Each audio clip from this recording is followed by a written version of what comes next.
Bonjour féminine, me revoici, Bastet pour le tirage du cas énergétique en ce mercredi 1er juillet. Ça y est, on est arrivé au mois de juillet. Tirage pour la polarité féminine, pour le féminin. Nous retrouvons tout de suite deux cartes de l'oracle du chaman mystique. Que te réservent les énergies ce matin, féminine? Nous retrouvons à notre gauche ce matin la carte du jaguar. Ok. Et nous retrouvons à notre gauche la carte de l'aigle. Décidément, oui, alors ce cas énergétique, là, il est influencé par mes conversations d'hier, puisque on parlait du cobra royal et on parlait justement de l'aigle. Décidément, c'est amusant. Alors, sur le sens général, euh, ce jaguar et cet aigle peut nous parler d'affectif, de relationnel, d'amour, de plaisir sur le sens général, de beauté. Peut-être aussi le fait de se méfier de son ombre. Peut-être aussi qu'on t'invite à prendre de la hauteur en tant qu'amoureuse, en tant qu'amante. Alors, ce jaguar, sur le plan de l'énergie totem, eh bien, ce jaguar vit courageusement, avec certaines certitudes, mais je l'ai dit, hein, le jaguar n'a pas beaucoup de congénères avec lesquels il doit faire face, finalement, alors qu'il se sent souvent menacé. Alors c'est peut-être toi, hein, est-ce que par moment tu es un peu trop jalouse alors que finalement les choses ne pètent pas plus haut que tes fesses, autant le dire, même si il y a rapport ou même s'il y a séduction. Euh, alors, sur un aspect général, il semblerait qu'on nous parle aussi de relations discrètes et pas que secrètes. On te demande de rester dans l'ombre, discrète, de suivre peut-être, attention, ta proie à distance, sans être vue, sans être entendue. Qu'est-ce que tu observes là? J'ai l'impression que tu parcours un peu gracieusement la jungle, comme ça. Tu profites de la luxuriante forêt tropicale.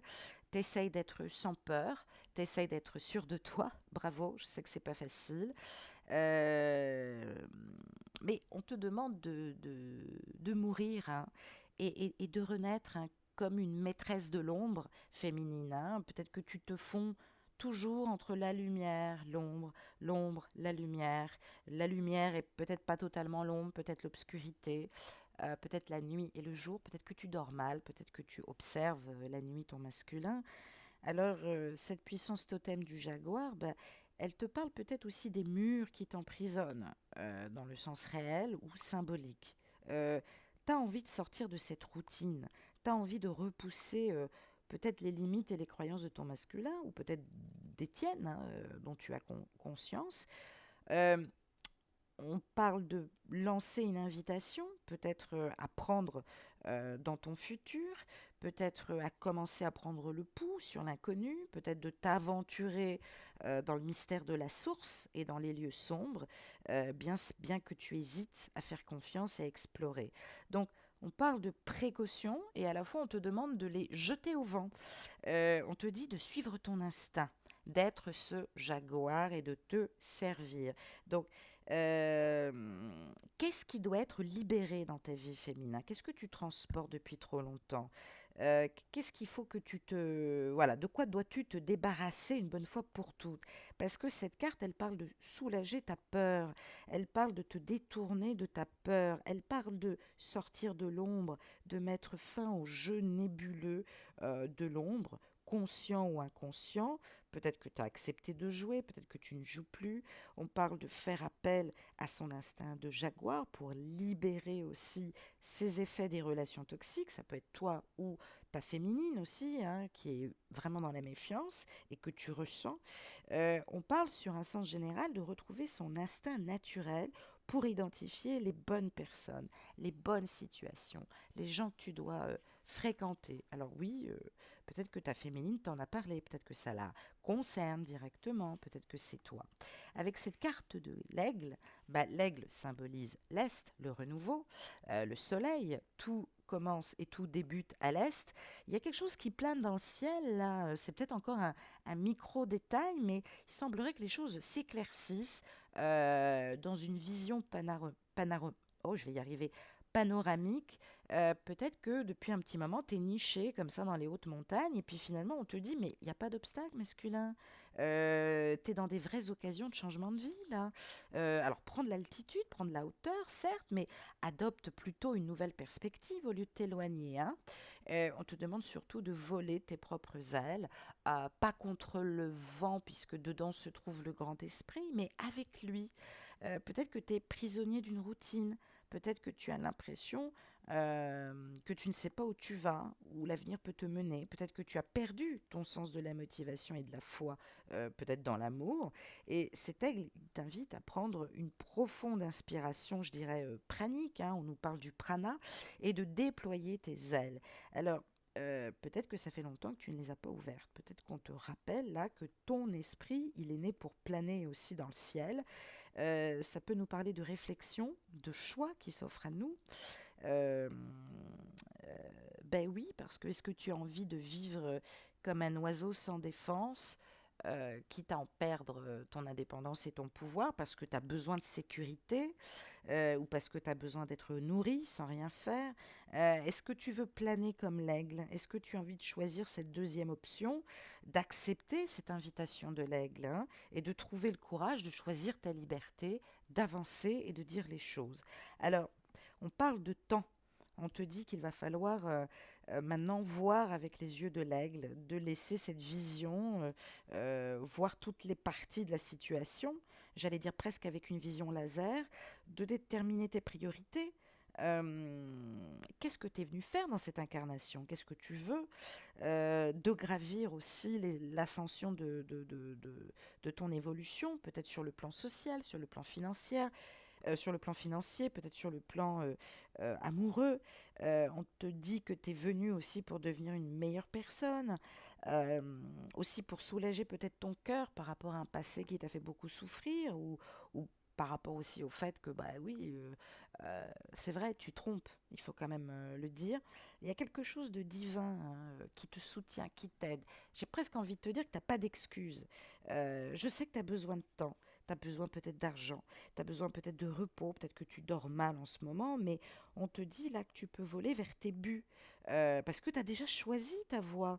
On te demande de ne plus retarder les choses, de ne pas faire preuve de trahison envers toi-même, de regarder avec les yeux de l'aigle, de reconnaître ou de connaître l'ensemble de la situation, et puis de vivre et de concrétiser le vrai en toi, hein, de te libérer et de vivre ta destinée, quoi. Ben oui, vol masculin, hein, autant le dire. On va regarder avec les 4 cartes de la Méodec quels sont féminins. J'ai dit masculin, excusez-moi, féminin. On va regarder la source de tes peurs féminines, justement. Qu'est-ce qui limite? Ou peut-être que tu sens les peurs de ton masculin, ou justement, peut-être que c'est trop fluide pour être vrai, donc ça t'inquiète. On va regarder ce qui t'influence encore, et puis on regardera comment tu peux rebondir, comment tu peux monter, prendre de la lumière ce matin. 2 cartes pour commencer. Pluton. Ah, ok, et la maison 10. Alors Pluton, vous le savez, c'est la planète qui est reliée au Scorpion.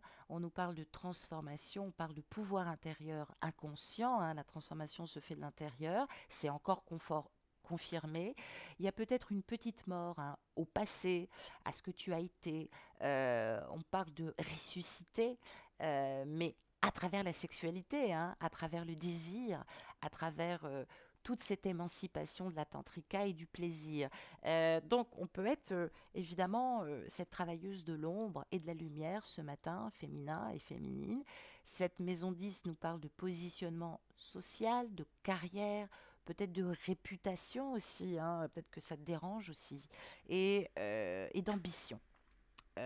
Donc voilà, c'est intéressant justement de comprendre, j'allais dire, ce que Pluton attend de toi. Euh, alors, quand Pluton est en maison 10, la maison 10, elle est reliée au Capricorne. Ça nous parle évidemment de nuancer peut-être tes exigences, tous ces attributs de l'ombre qui fait qu'on se projette et qu'on est un peu dans le je veux, j'exige. On parle de projection intellectuelle aussi, parce que tu as peut-être envie que tout soit au cordeau dans le social, hein, dans ta vie. Euh, je l'ai dit, par rapport toi aussi à des croyances politiques, dogmatiques, culturelles, familiales. Alors, c'est général, hein, est-ce que c'est à tort ou à raison? On parle quand même, bon, je ne suis sûre de rien, c'est une guide en général, mais on nous parle quand même de quêtes psychologiques profondes, instinctives. On parle d'intensité, hein, aussi des instincts primaires et de l'animalité, hein, donc attention, ça peut se matérialiser comme ça peut être bouleversant aussi, parce qu'on a peur, parce qu'on veut détruire, parce qu'on a peur de la fatalité, de perdre aussi, hein, d'être trahi. Bah oui, tu véhicules des fois cette noirceur. Alors aussi, c'est ce qui peut te faire vivre aussi une forme de soumission, parce que on a le vecteur de la passion, hein, et de la domination par le pouvoir, par justement ce côté émotionnel et sensuel. Alors, on parle de maîtrise de soi dans la co-création et la manifestation de soi, mais aussi dans la pureté. Donc, prendre, j'allais dire, une octave supérieure sur la portée de ta vie, te rattacher aussi presque à Mars, hein, qui est aussi attaché au Scorpion, c'est-à-dire dans l'action. Ça peut nous parler peut-être d'irrégularité dans ta vie socio-professionnelle, peut-être de difficultés, mais il semblerait que ce soit peut-être lié à ta personnalité. Sur le plan général, ça peut nous parler de projets communs, peut-être avec ton jumeau, où on te demande de t'associer autour d'un projet commun, plus personnel, peut-être pour la collectivité aussi. On parle de maison, on nous parle de foyer, on nous parle de ton temple intérieur. Il y a quelque chose qui est impacté, mais j'allais dire c'est pour ton bien. On parle à la fois aussi d'obsession de la fonction sociale, hein, ou du positionnement social. Il va falloir maîtriser tout ça. On est peut-être dans une culmination sociale dominante parce qu'on a envie de rentrer dans un milieu, dans un parti. Attention à ce côté un peu fanatique qui peut revenir. Il faut intégrer aussi que ça fait partie de ta mission de vie. Mais j'allais dire, euh, on ne peut pas toujours être aux commandes de tout. Attention à ce côté un peu trop directif, un peu trop intensif, malgré que tu as du magnétisme. Je l'ai dit, ce pouvoir, il peut se retourner contre nous. Et puis, il peut choir. Alors, c'est vrai que tu as une force de persuasion incroyable, féminin, hein, pour faire changer ton masculin. Tu as su le faire. Peut-être un peu moins maintenant, mais voilà, moi j'ai l'impression que tu sais ou tu as su le faire.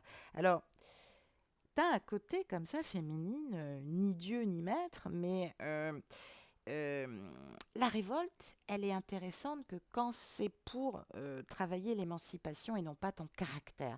Pourquoi tu as besoin de montrer que tu as du caractère? C'est quoi cette position de contrôlante?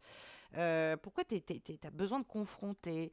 On est en train de parler de ton jumeau en consultation et là, tu me dis, ouais, ouais, mais non, là, je vais lui dire que non, sois assertive, dis les choses. On peut faire preuve d'autorité, mais dans la douceur, hein. Alors peut-être que tu te calques aussi sur une forme d'autorité paternelle. Peut-être que tu transposes cet état de fait, peut-être à cet état de patron, de mari, de masculin adapté, sain et non pas égotique et tyrannique que tu retravailles aujourd'hui en ce mercredi 1er juillet. Alors, ça peut nous parler d'énergie qui nous pousse à prendre les devants, à vouloir prendre la lumière et à dire non aussi.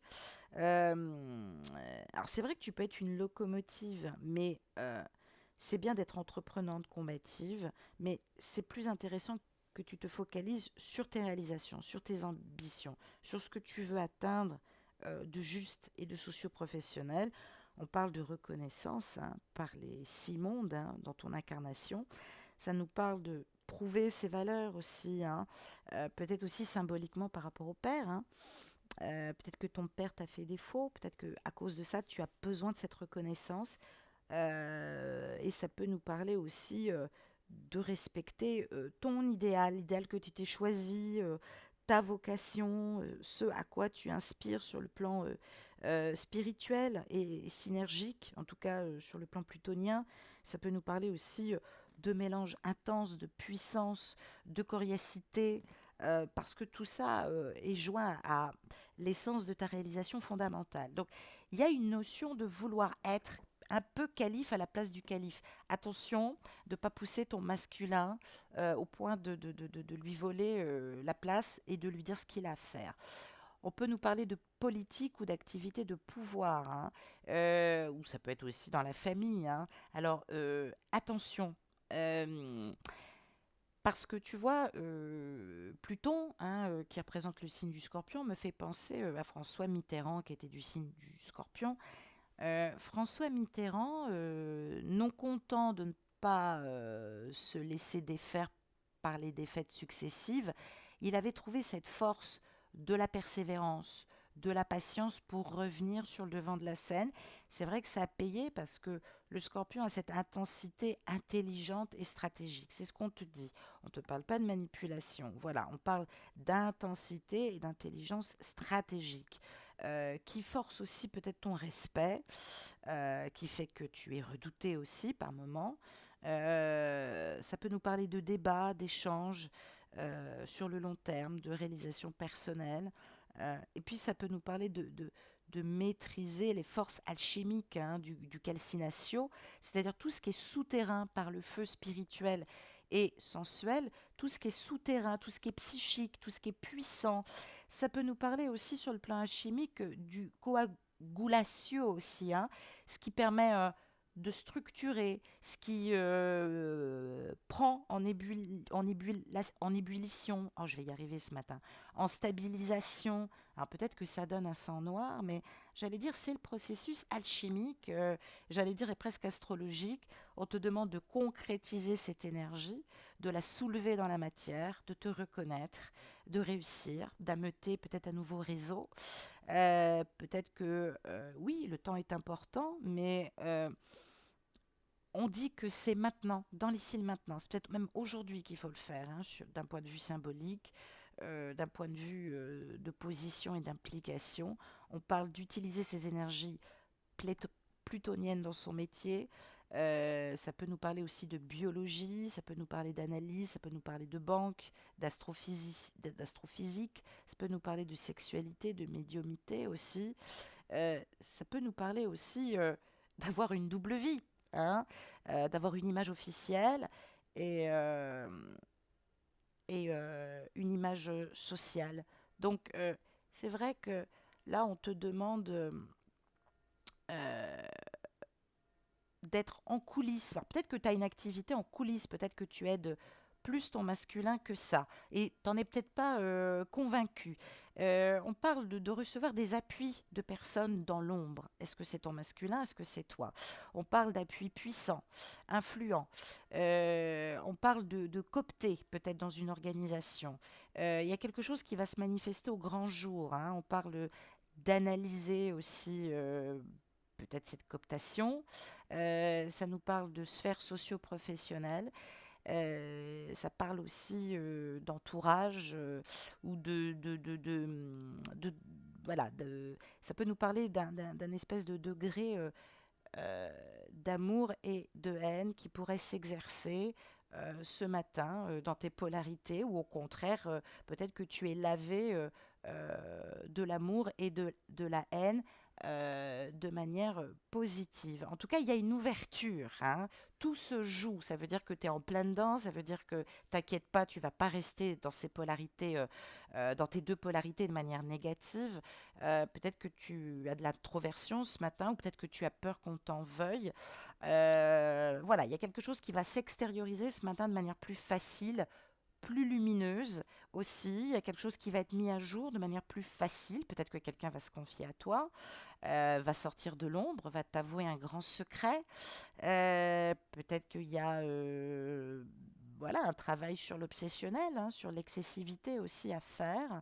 Attention de ne pas se tuer à la tâche, attention au burn-out, attention à la jalousie et au rapport de domination, attention au fait de ne pas retrouver une certaine violence ou d'être confronté aussi à cette forme de fatalité qui peut être reçue comme une forme de violence.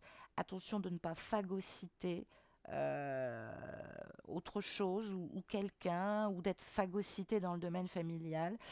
Ça peut nous parler d'autocritique, ça peut nous parler de leader autoritaire, ça peut nous parler aussi de dérives, d'abus, d'orgueil, de mégalomanie, d'autoritarisme, d'égocentrisme aussi, attention. Ça peut nous parler de renoncement et de perte, alors qu'en fait, il n'est juste question que de détachement. Ça peut nous parler d'épreuves socio-professionnelles, de destruction, de disgrâce, de scandale, de chute. Ça peut nous parler de vengeance aussi, de revanche, d'ingratitude, d'avoir besoin qu'on mette le pied à l'étrier pour soi ou pour l'autre. Voilà. Par cette maison 10, là, ça favorise une fonction secrète, une double vie qu'il va falloir assumer dans l'ombre. Euh, donc voilà. Voilà. On va regarder, poursuivre justement par les deux carrés de la méodec, ce que ça nous dit, comment ne pas douter dans tes capacités, justement, comment rebondir en termes de lumière et de manière plus structurée. Nous avons le nœud nord et nous avons la maison 3. Alors, qu'est-ce que ça nous dit, justement, sur le plan lumineux? On parle bien de rétribution karmique. Peut-être que dans la cause à effet, si tu ne te polarises pas sur le karma, tu as peut-être pu rencontrer des gens qui n'ont jamais été vraiment très décidés. Puis là, avec ton jumeau, ce que certains appelleraient peut-être un manque de respect, finalement, va te donner beaucoup plus de lumière. Alors, sur l'axe global, on parle de facteurs karmiques, on parle d'ordre, d'orientation dans ton incarnation. Alors, ça peut nous parler évidemment d'un chemin de développement en cours, hein, par rapport à ton incarnation. Il te reste concrètement, avec ce nœud nord et cette maison 3, il te reste 1 an et demi. 1 an et demi pour trouver et pour finir toutes les couleurs archétypales sur le plan général que tu as mis en place. Va savoir, c'est ce qu'on me dit. Peut-être que tu termines quelque chose lié à tes goûts, tes couleurs, ta personnalité. Il y a quelque chose sur lequel, là, il faut faire priorité. Passer du comment au pourquoi, bon, c'est peut-être un peu compliqué. Tu as été dans une forme d'apprentissage, de communication, de transmission. On te demande d'aiguiser tes capacités d'abstraction, de traduire ses forces mentales et intellectuelles, conceptuelles, sociales, spirituelles, hein, ça fait partie de ta vie. On peut nous parler de logique et de rationalité, hein, qu'il ne faut absolument pas retirer, parce que tu as une capacité conceptuelle et théorique très importante. On parle de prendre de la hauteur, du recul, d'intégrer dans les parts de relativisation toutes ces notions de métaphysique et peut-être de synchronicité que tu n'expliques pas. Alors, peut-être que tu as des réponses un peu sous forme éthérée, qui te font dire des fois que c'est pas concret, mais j'allais dire, c'est ça le régent karmique, hein, par le nœud nord, c'est-à-dire que on a tendance à vouloir représenter le comment avant d'abord de s'atteler au pourquoi. Ben oui, parce que c'est toujours inversé. Alors la question du pourquoi, c'est cultiver dans tes schémas le but de cette incarnation. Pourquoi il est là, hein, ou elle est là, peu importe. Mais dans ce pourquoi, c'est ce qui n'est pas aisé, c'est comprendre les modes de pensée. Qu'est-ce qui fait office de vision en termes de miroir, hein, en termes d'image, en termes de dualité.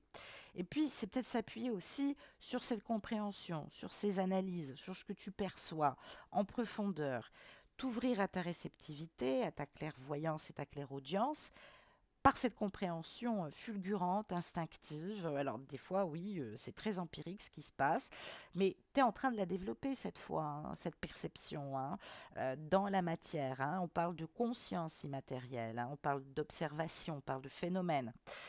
C'est pas, t'es pas dans le vide. Il se passe pas rien là, hein. Arrête d'être si dur. Il faut poursuivre cette contemplation. Il faut poursuivre cette introspection. Peut-être que tu te sens en retraite depuis un certain temps, en voyage initiatique. Ben oui, tu es cet initié. Donc il faut avoir conscience de cette quête. Il faut s'ouvrir, hein. Il faut la mettre dans ta personnalité. Il faut observer les effets miroirs chez toi et chez l'autre.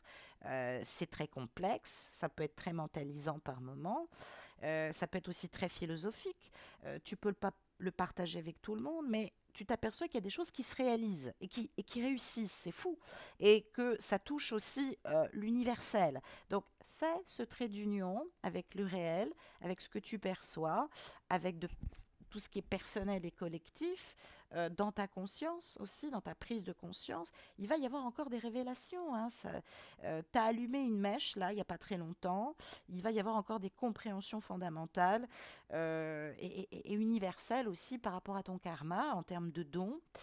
Sois cet observateur éclairé, justement, par le moi manifesté conscient et supérieur. On parle bien de manifestation.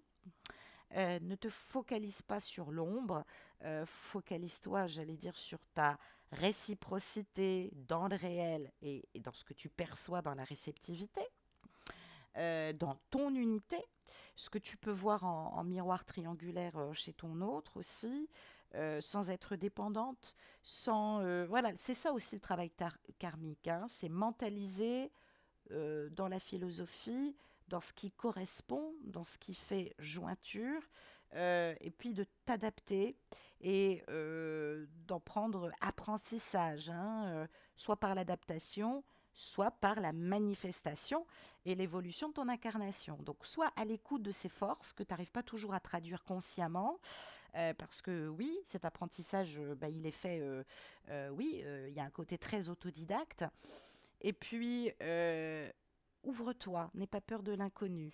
Là, le nœud nord s'active en toi, je sais ce que c'est. Ça redéfinit tes paradigmes, ça enlève tes repères. On est dans une nouvelle unité qui se mesure, que tu sens dans le mental. La marche continue, elle est prouvée.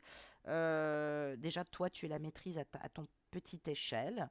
Ben voilà, voilà. J'allais dire peut-être que c'est un peu microscopique, mais c'est transpersonnel là. Il y a quelque chose qui se met en mouvement et en lien avec le grand tout, autant le dire. C'est magnifique, je suis très fière de toi. Et puis, il me tardait que tu vives ça comme moi je le vis continuellement. J'ai tiré une carte du grand oracle de l'amour en termes d'énergie d'amour, à quoi l'univers veut te soumettre, j'allais dire, bon c'est plutôt affectueux, en termes d'amour de toi-même ou en termes d'énergie d'amour et amoureux, hein, à quoi peux-tu t'attendre. Roulement de tambour, et j'ai tiré la carte de la jalousie. Ah ben voilà, féminin, ça rejoint un petit peu tout ce qu'on disait par rapport au guépard ou à la panthère. Oui. Alors, euh, euh, la carte de la jalousie, alors, ça peut vouloir nous dire plusieurs choses. Ça peut vouloir nous dire que tu te méfies. En ce moment, tu épures peut-être tout le passif jaloux que tu as fait subir ou que tu as subi parce que tu as été très maltraité aussi par le passé. Donc tu te méfies de ça. Tu as peut-être des pointes de jalousie qui remontent, ce qui fait que même si tu n'es pas en contact ou même si tu n'en parles pas, tu te dis merde, si je reçois ça, c'est que il se passe quelque chose à mon insu. Ça peut nous dire aussi que par le serpent, bah oui, tu es devant le fruit défendu, le serpent du désir. On te dit qu'il y a quelqu'un qui veut pas lâcher l'affaire, même si cette personne fait partie du passé, même si elle est loin, même si elle est encore dans la vie de ton jumeau, elle veut pas lâcher l'affaire, hein. Elle est très jalouse. Alors évidemment, du coup, ça parle d'involution, c'est-à-dire à l'intérieur. Du coup, ça peut exprimer un ambroglio qui fait que ton masculin peut passer aussi pour un salaud. Peut-être aussi que c'est ta propre tyrannie et ta propre rigidité qui a fait qu'à un moment, bah, le masculin n'a plus du tout de respect et est parti, j'allais dire, dans la salotitude et non pas la solitude. On parle aussi de jalousie.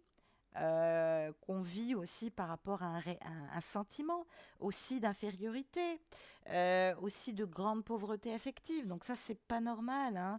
Le fait d'être jaloux, c'est parce qu'aussi on veut accaparer, on veut posséder l'autre. Donc attention, ça ne rentre pas dans le travail de l'absolu et de l'être authentique, hein, en termes d'harmonisation, hein. Donc on te demande d'aimer, de ne pas emprisonner, hein, de manière féroce. On te demande d'aimer avec le cœur et non pas avec possessivité. Euh, Ça peut nous dire aussi que tu exprimes ce matin une forme de souffrance. Peut-être qu'il y a des souffrances, hein. Toi, tu es jalouse alors que ton masculin subit une jalousie, des jalousies. Ça peut être dans son milieu professionnel comme ça peut être dans sa vie de tous les jours. Et du coup, c'est compliqué. C'est ce qui fait que par moment, il met un arrêt dans la communication parce que il est épié, il est agressé, donc d'un seul coup il met un arrêt, voilà. Ou peut-être que oui, il a vécu ce sentiment de jalousie, hein, parce qu'il a été maltraité psychologiquement et moralement, donc il a peur aussi d'être là-dedans. Ça parle de tensions aussi, hein, qui sont poussées à l'extrême, hein. Et bah là, ça conseille aussi bah, de conduire à la rupture, hein. Soit parce que tu es jalouse féminine et ça devient inévitable, soit parce que on te prévient là, c'est un signe, il va falloir te calmer. Ça fragilise et ça pourrait fragiliser le lien. Ça nous parle de trop grande souffrance, ça nous parle de peut-être d'une énergie tierce qui a décidé maintenant de rompre. Ça peut nous parler d'échecs aussi et de fin d'expérience ou de fin de parcours avec un renouveau possible aussi. Il faut être capable de l'entendre. Donc c'est chargé de promesses.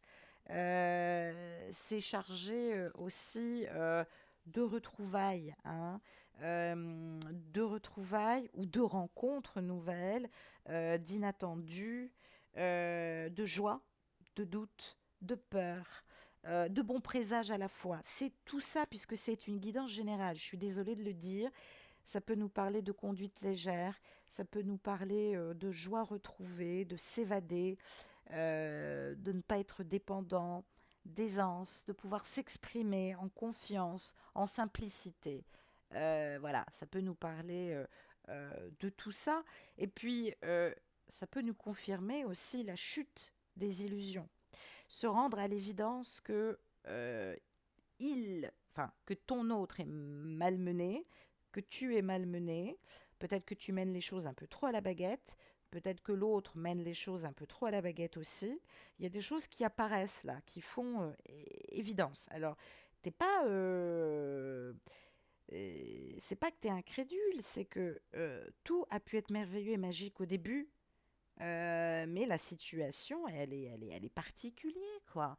À un moment donné, il faut arrêter avec le fantasme, avec les rêves. Il faut pouvoir avoir conscience de l'embroglio dans lequel est ton autre. Et puis, il faut parler de la réalité des choses. Voilà ce qu'on te dit. Et il faut être courageuse et magnifique. J'embrasse quelqu'un qui m'a dit ça il n'y a pas très longtemps d'ailleurs. Courageuse et magnifique. Je t'embrasse, féminine. Je te souhaite une excellente journée. À demain et puis à tout de suite pour le tirage du couple sacré Osiris et Isis. Gros bisous. Au revoir.